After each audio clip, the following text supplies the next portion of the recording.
નમસ્કાર ખેડૂત મિત્રો, હું કેયુર વેકરિયા આઈપીએલ બાયોલોજીકલ વતી આપ સર્વ ખેડૂત મિત્રોનું આજના વિડીયોમાં હાર્દિક સ્વાગત કરું છું. આજે આપણે આવી ગયા છીએ રાજકોટ જિલ્લાના જસદણ તાલુકાના જસદણ ગામે રાજુભાઈ કુંભાણીના વાડીએ, કે જેમણે એની ડુંગળીના પાકની અંદર આપણી આઈપીએલની જે ગ્રિફિન પ્રોડક્ટ છે એનો ઉપયોગ કરેલો હતો. તો અત્યારે તમે ખેડૂત મિત્રો જોઈ શકો છો કે સંપૂર્ણ ખેડ થઈ ગયેલી છે. તેમ છતાં રાજુભાઈએ એક કેરામાં ગ્રિફિન નાખેલું ન હતું, તો એ કેરાની અત્યારે જમીન ખેડ કરતી વખતે પણ થોડો ઘણો ડિફરન્સ જોવા મળ્યો છે. તો રાજુભાઈ, પેલા તમારા મોબાઈલ નંબર આપી દેજો.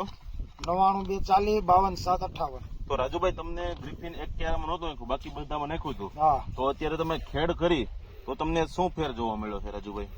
ગ્રિફિન નાખ્યું નથી, પછી જેમાં નાખેલું હતું એ જમીન પોતી છે અને એમાં ઢેફાઈ બહુ ઓછું નીકળવાનું છે. અને અહીંયા એક કેરો રાખ્યો હતો તો એને બેડા કલરનો આખો આમ ફેર દેખાય. જે ઢેફા નીકળેલી છે અને એકદમ આમ કાળી દેખાય, ઓલી સેજ લાઈટ ડલ દેખાય એમ. બરાબર છે. એટલે કે ખેડૂત મિત્રો, તમે જોઈ શકો છો વિડીયોમાં પણ કે જેની અંદર ગ્રિફિનનો ઉપયોગ કરેલો હતો એ જમીનમાં રાજુભાઈને ખેડવામાં પણ મજા આવી, જમીન થોડી ઘણી પોચી પણ બની, અને જેની અંદર નહોતું નાખેલું ગ્રિફિન એની અંદર અત્યારે થોડી ઘણી કડક પણ દેખાય છે. તો ખેડૂત મિત્રો, આવનારું કોઈ પણ ચોમાસુ પાકની અંદર વાવેતર કરવાના છો તો એક વખત અવશ્ય ગ્રિફિનનો 4 કિલો એક પ્રમાણે ઉપયોગ કરજો. ખૂબ ખૂબ આભાર.